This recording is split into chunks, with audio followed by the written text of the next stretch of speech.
This is how I'd throw 90 miles an hour ASAP if I had to start again. And I'm not gonna waste your time, let's get straight into it. So before I go into the 6 athletes that we had who hit 90 plus miles an hour and exactly what they did so you can actually implement it into your own training, I wanna make something clear. I know there's a bunch of stuff online with how to gain pitching velocity, and it can become extremely confusing. But there are only 2 things that you can do to increase pitching velocity. So the first is to develop the frame. And what this means is developing your body to be capable of producing more force to the back of the ball. And so what this includes is obviously strength, right? Body composition, how big and strong you can be. Rate of force development, so how quickly you can express that force. It can even be like speed and the efficiency of your ATP-CP system, which is how well you can turn on your muscles. And it can also be stuff like mobility and how well your central nervous system is at firing. So that is all classified under building your body and building the frame. Now the second way is by improving the efficiency of delivering all that force to the back of the ball. And this is with the throwing and the pitching mechanics side of things.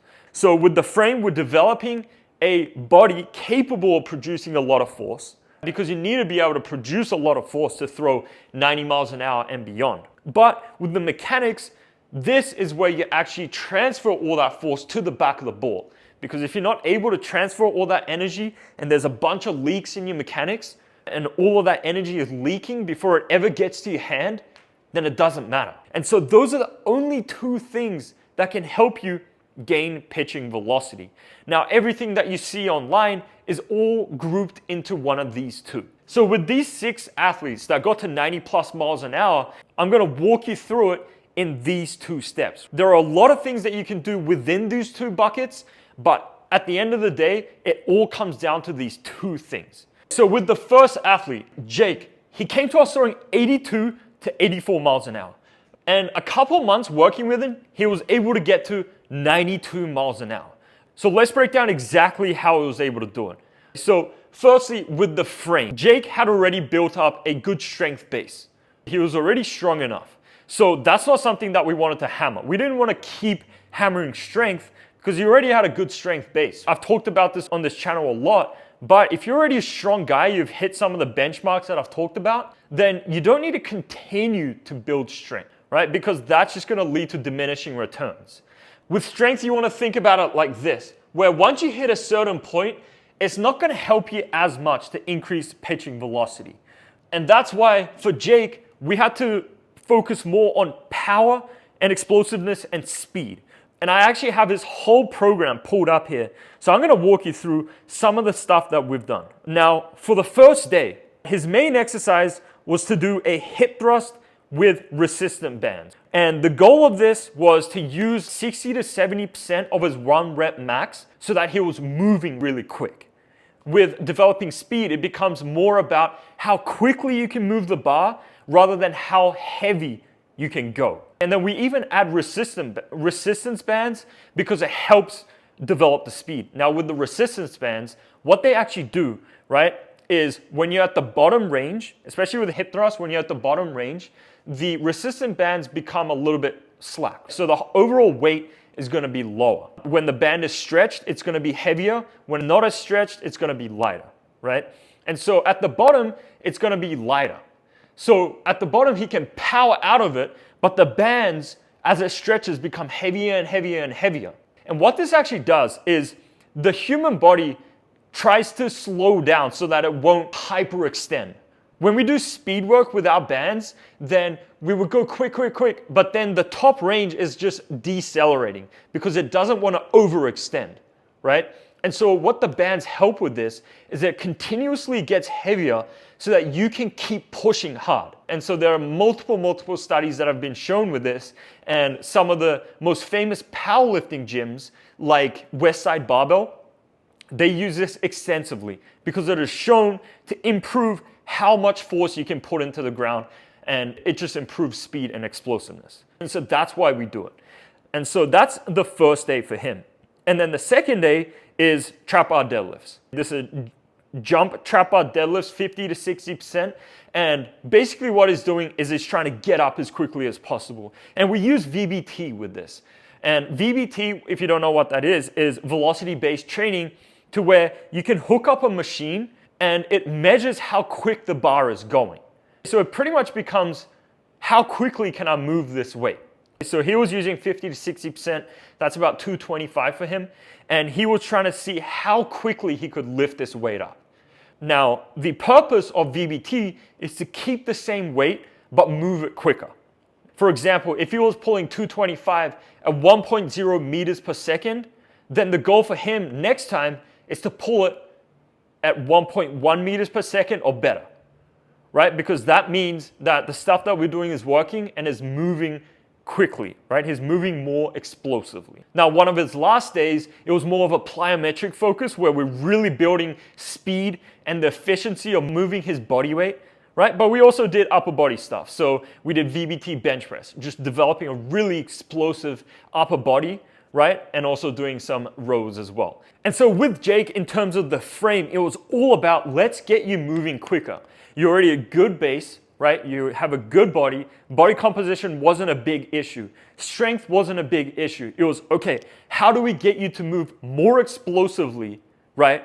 And develop more rate of force development and the efficiency of the ATP-CP system to basically be able to turn on your muscles quicker and turn on your central nervous system quicker, right? Because that's the name of the game with the pitching delivery. You want to put in as much force as possible in the short periods of time that we get, right, in the pitching delivery. The pitching delivery happens in milliseconds. We need to be able to apply force extremely efficiently within those small windows. And for Jake, in the frame bucket, that was his biggest focus. And also, if you have any questions about what type of training you should be doing for your training to maximize pitching velocity, first link in the description, you can book a call and we can talk about it. So with Jake, let's talk about the mechanics portion of it. And actually getting all of that force that we're building in the weight room, right? We're building this body to be an explosive machine. Now, how can we transfer it to the back of the ball? So what was happening with Jake was really interesting. There were a couple overcompensations that were happening that were really holding his pitching velocity back. The big thing that we saw with Jake's mechanics, right, and the lowest hanging fruit that we were attacking was an aggressive forward trunk tilt. Right? He was really tilting forwards. And this was because there was a lot of deficiencies in his mobility, with his T-spine mobility to be exact. And so because he didn't have the mobility, right, he would have overcompensations that were putting strains on his lower back, and he would always complain about lower back pain and everything like that. And he would always complain about lower back issues. So that was something that we had to fix ASAP.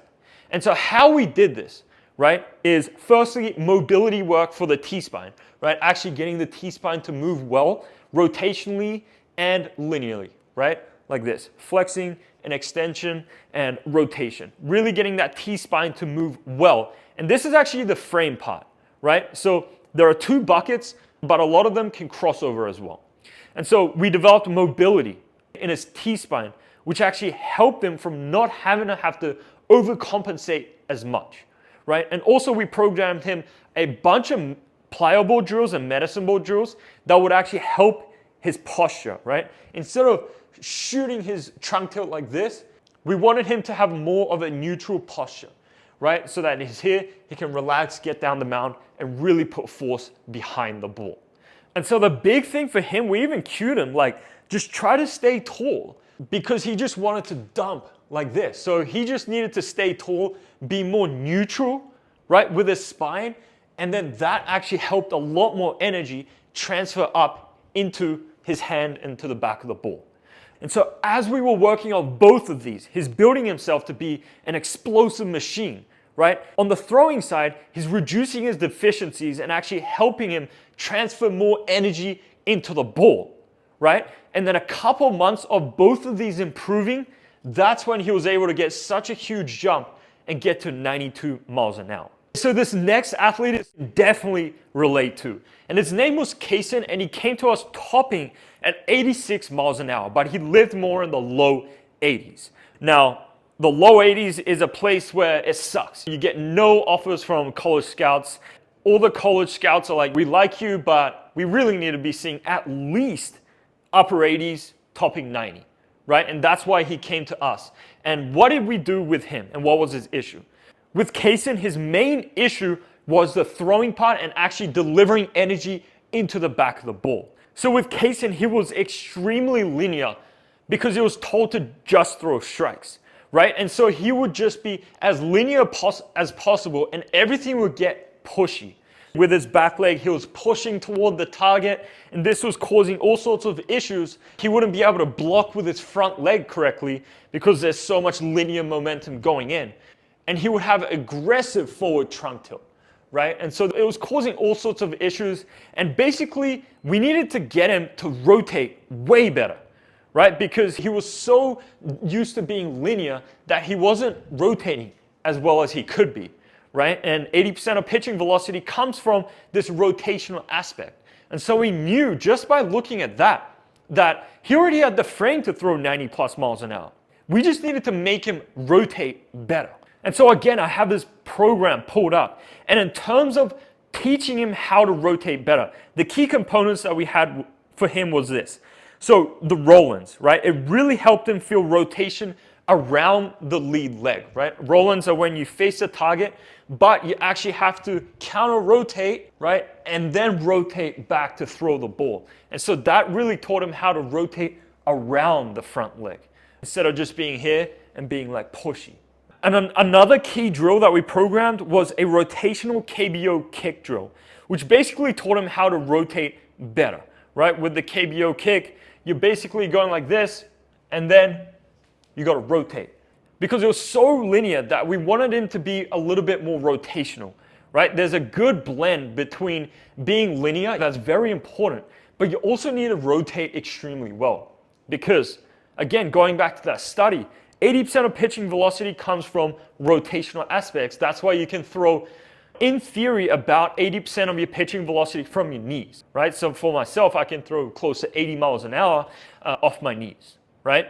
But the last 20% is that linear component and how well you're able to track toward the target, right? So there are different athletes where if you're really good at rotating, right, you're really good at rotating, but you suck at tracking toward the target, you're losing energy as well because you're losing energy this way, right? But the hardest throwers are able to rotate really well, but then transfer all of that into energy toward the target and through the target. Now, once Kaden was doing these drills and we really helped him with cues to get him to rotate better rather than just being linear and really try to get out front, a lot of the coaches have been telling him, that's when he was able to hit his first 90 miles an hour. And he even got mentioned in a lot of the social media saying, oh my God, Kase made a huge jump and got up to 90 miles an hour, which was awesome to see, right? And so for him, it was mainly about how well he moves on the mound rather than the frame aspect of everything. Now, again, I'm going through all of these athletes because if you can see yourself in one of these athletes and you have similar issues to them, then you can implement some of the stuff I'm saying straight away. But if you want us to evaluate what exactly you should be doing to gain pitching velocity, again, first link in the description below, you can book a call with me and we can talk about it. All right, so Kaden is a great case. So Kaden is a guy who came to us throwing 80 to 82 miles an hour. And now he had fallen into the trap that you might have as well, which is to chase vertical movement. I know the craze, right? We want to have a ride fastball. That's like the craze nowadays. But what actually happens when you chase this ride fastball, there are some issues that can arise with the arm slot. So if you're trying to chase vertical break, what do? Well, you try to get right behind the ball, right? And so when you try to get right behind the ball, what that can cause is being a little bit more pushy because you're trying to throw more like this, or you can have an arm slot that's higher than what your normal arm slot would be. And if you're wondering what your natural arm slot is, then field a ground ball at shortstop and throw it pretty hard to the first baseman. And that should be more of your normal arm slot, right? And so for Kaden, what was happening was everyone was like, oh, you have a really good vert fastball, right? Because he was trying to get behind it and really backspin it. But if we saw him just playing catch, he was more of a lower arm slot, right? He was more here rather than being up here, which was what he was doing. And so that was a disconnect that we saw straight away, right? And people call it planar rotation. I don't really like to call planar rotation, but it's the way your body is trying to rotate and your arm slot. That should match. If your body is trying to move this way, but then your arm slot's over here, then there's a disconnect, right? If your arm slot's going to be here, then your whole upper body should be more like this. But for Kaden, what was happening was his body was trying to move this way, but then his arm slot was in a different arm slot. And so what this can cause is, yes, he was getting a lot of vertical movement, but he was throwing really, really slow, like 80, 82 miles an hour, right? And again, he was a case of, he was just having really bad outings because he was getting teed off, right? Throwing in the low 80s just isn't going to cut it, honestly, at any level. Even at the high school level, right? Once you're starting to play a little bit more competitively, 80 to 82 just won't cut it. And that's what he knew, and he knew that he needed to get better. So what exactly did we do to help him improve his arm slot and his mechanics? Well, one of the key drills that we had was a 10-toes drill, right? So you swing back and forth, and then you throw. And basically what this allows you to do, right, is to have the body take over as the primary driver. You want the middle of your body to drive the throw, right? And so it's like this feeling where if you have a dead arm, right, where would your arm go?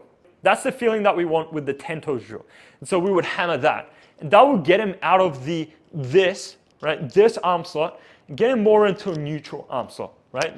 We also cued him to lower his arm slot slightly, right? Because again, that was what we were seeing, was there was a disconnect between how his body wanted to move and his arm slot. And the last one that we did was a bunch of medicine ball work, right? Because that was going to clean up how well he rotates, right? So we did a bunch of medicine ball work to help him rotate better. It also helped with his arm slot because when you're throwing a medicine ball, right, you don't want to have that disconnect. You just still want to keep it really nice and loose and have the arm slot come through where it's trying to come through. You don't want to force your arm slot. You don't want to, if you're a natural arm slot like this, like me, you know, that's how I'm throwing. Like, I'm not really trying to force this. And if I do want to do this, then I need to revamp my whole mechanics, right? That's the problem that a lot of people face when they're trying to create vert, is that they start fighting their natural arm slot, right? And they become pushy, or just a disconnect between how the body is trying to rotate and his arm slot. So for Kaden, again, it was mostly about his mechanics and better transferring the energy that he creates with his frame into the back of the ball. And now what did he do? Again, he was able to hit his first 90 miles an hour, and he's living in the upper 80s right now. And just by doing that, he completely transformed his career, right? Being an 80-82 guy to being an 88-90 guy is the biggest difference. Because if you're an 80-82 guy, you feel invisible when there's college scouts, professional scouts. No one is giving you any looks. But if you're 88-90, now you're a little bit more interesting, right? And so our goal for him is to be more of a 95 guy, because that's when everything starts to get crazy, right? That's when you actually get offers. You get on professional interest, all of that stuff. Right? But the first step is to get to 90 miles an hour, and that's what this video was about. Now, Kieron, I'm not going to touch on him too much because it was a very, very similar case to Kaden, right? His arm slot was way overhead when he wanted to rotate a little bit better. So just by cleaning that up, right? And I'm not even joking, just by cleaning that up. And I actually have a text from him saying that this one change is what helped him go from 82 to 84 to touching 91 miles an hour. That's how drastic some of these changes can be. And Kieron was more of an outlier. He was an absolute stud, right? He was a beast in the frame. He was strong, powerful, very, very athletic, right? Two-way player. He would hit bombs, but he just couldn't quite transfer it to the mound. And literally just this one change that I talked about with Kaden got him to increase 7 miles an hour. Now he's in the low 90s, completely transforming his career. And so that just goes to show how if you're in the low 80s right now and you feel like you have a pretty good frame, you might already have 90 plus in the tank, right? You just need to clean up a certain amount of things to actually have the energy travel up the chain into the arm, right, to throw hard. I know there's a bunch of gimmicks out there of, oh, gain 5 to 10 miles an hour within 1 month, or gain 5 miles an hour in 3 months. And most of them is, complete BS. But sometimes we do see that, where we see guys gain 7 miles an hour within a couple months of working with us, especially if it's a transfer the energy up the chain type problem. Because it could literally just be one cue and doing drills for a certain amount of time that unlocks all of that force, right? And get that to travel to the arm, to the back of the ball, right? And that's how you get huge gains like this, right? Without making crazy amounts of progress in the frame side of things. So the 5th athlete is Toby, right? Toby came to us throwing 85 miles an hour, and he was a Division I walk-on. And the big thing with him, again, was the mechanics side of things. And you might see a repeatable pattern here where a lot of the time it is a mechanical thing, because with developing the frame, yes, we want to continue to develop that, right? We want to be explosive machines and continue to build that up, but it can take a long time. And so on the mechanics side and the throwing side, we're really attacking deficiencies, because that's what can really lead to big jumps like we've talked about before, right? And in Toby's case, this was his issues. So he had a late arm timing, right? He had no real back leg presence, and his lower half was super linear, just like we talked about with Kase. And so how do we fix this? Some key drills, especially for the arm action. The key drills we did were lassos and self-toss roll-ins, right? A lot of this thing to really clean up, and this is pliable stuff to clean up the arm action. And I really love pliable stuff to clean up mechanics, just because the pliable gives you a different stimulus to a baseball, right? With a baseball, we have a preconditioned idea of how to throw the baseball. But when we put something foreign in our hand, like a pliable, then it's easier to make changes, because there isn't as strong of a connection between how the brain knows how to throw this and how you actually throw. And so again, for the arm action, a bunch of arm action drills to help him connect his arm and torso, and also improve the flow of energy. So basically, just improving how well the energy is transferring from his torso to the arm. And that can come through a lot of the drills that I just talked about. And for his lower half, the big things that we did with him was a medicine ball series and rotational step backs, right? These are key drills. Obviously, with the drills that we programmed, there are a bunch of them, but I'm just going through some of the key ones, all right? And these drills taught him how to create, store, and unload tension in his lower half. Again, and basically what this means is just developing his ability to transfer his force coming from his lower body into the torso, into the arm. And so just by cleaning all of that up, again, Toby was able to make a huge jump, right? And he was able to get to 91 miles an hour. And for him, he actually earned a scholarship after he was throwing this hard. And he joined our program, and he paid a good amount of money to get access to us, but he made it all back by getting that scholarship, right? And that's what we love about it, is yes, we are trying to throw hard, but what's the end goal of throwing hard? It's for you to go to your dream Division I school, which I'm actually going to talk about with our 6th and last athlete, who actually got an offer from his dream Division I school. Just like when I was able to get an offer from Stanford, right? When I was 18 years old. That feeling is unmatched. And just being able to create that with our 6th athlete was incredible. And so that's why we do this, is we're not just trying to throw hard to look cool, right? 90 plus miles an hour looks very cool, right? And I get that. But we still want to advance our baseball careers. And for high school guys, it's to get to college. And for some of these college guys, it's to try to get a chance to get to professional baseball. And the biggest thing that we realize is that pitching velocity is the #1 metric that all scouts look for. And it is just the brutal truth. And I know I harp on pitching velocity and all of this stuff, but I'm not disregarding command or off speed or pitch design. Obviously, we need to throw strikes and have nasty off speed. But if you're not throwing hard, you're not even going to get a chance to compete at the next level. And that's why we do this, is we want to give as many guys the chance to go out and compete. And once they're there and they compete and they do well, that's when some crazy stuff can happen. And so for our last athlete, Wade, he came to us throwing pretty hard already. He was already 86 to 89 miles an hour. Great athlete, a junior in high school. Now with Wade, he was a lot more on the frame side because he was 6'3", but he was skinny. He was like 160, 170 pounds. We really wanted to develop a frame for him that would allow him to throw harder, right? His mechanics were pretty efficient, but we did a lot of work there as well. But the biggest thing for him was the frame. And so for his first cycle of his training, we actually focused on hypertrophy with him. So we wanted to get him a little bit bigger, right? A bigger frame to be able to put more force behind the ball. So as he started working with us, he went from 170 to 180 to 190 to then 200. So he absolutely ballooned up. And we did this by putting him through a strength accumulation phase, right? Which is basically to get him stronger and bigger, right? To build his frame up. And as we did this, he gained around 30 pounds, and now he's about 205 pounds. And so that was a big driver. And for you guys out there who are hard gainers and having a hard time gaining weight, look, I'm gonna be brutal here, and gaining weight is extremely easy. It's a math problem, right? If you're not gaining weight, then you're just not eating enough. It's that simple. Calories in, calories out. If there are more calories coming in, then the weight is gonna go up, right? And so I know it's brutal. I was in the exact same situation. I felt like I was eating as much as I could, stuffing my face.